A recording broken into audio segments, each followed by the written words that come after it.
शेतामध्ये मल्चिंग टाकण्याची योग्य पद्धत.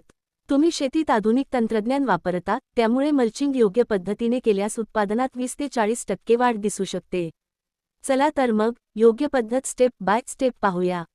1. जमीन तयारी लँड प्रिपरेशन. जमीन भुसभुशीत व सपाट करावी.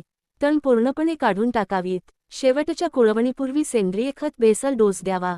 बेड पद्धत रेस्ड बेड करायची असल्यास 3 ते 4 फूट रुंदीचे बेड तयार करावेत. सपाट जमीन असेल तर मल्च नीट बसते व पाणी साचत नाही. 2. ठिबक सिंचन बसवणे. मल्च टाकण्यापूर्वी ड्रीप लाईन टाकणे अत्यावश्यक. लाईन बेडच्या मध्यभागी किंवा 2 ओळींसाठी योग्य अंतरावर बसवावी. पाणी देऊन लिकेज तपासावे. मल्च टाकल्यानंतर ड्रीप दुरुस्ती कठीण जाते. 3. योग्य मल्च निवड. सिल्वर ब्लॅक मल्च ही भाजीपाला फुलपिकांसाठी उत्तम असते. ब्लॅक मल्च ही तण नियंत्रणासाठी चांगले असते. जाडी 25 ते 30 मायक्रॉन साधारण हंगामी पिकांसाठी. 4. मल्च अंथरण्याची पद्धत. सकाळी किंवा सायंकाळी उष्णता कमी असताना टाकावे.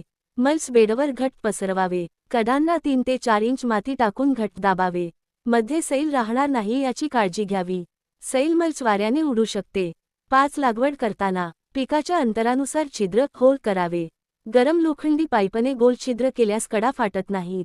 रोप लावताना माती घट दाबावी. मल्चिंगचे फायदे. तण नियंत्रण. 30 ते 50% पाणी बचत. मातीतील आर्द्रता टिकून राहते. उत्पादन व गुणवत्ता वाढते. मातीचे तापमान संतुलित राहते.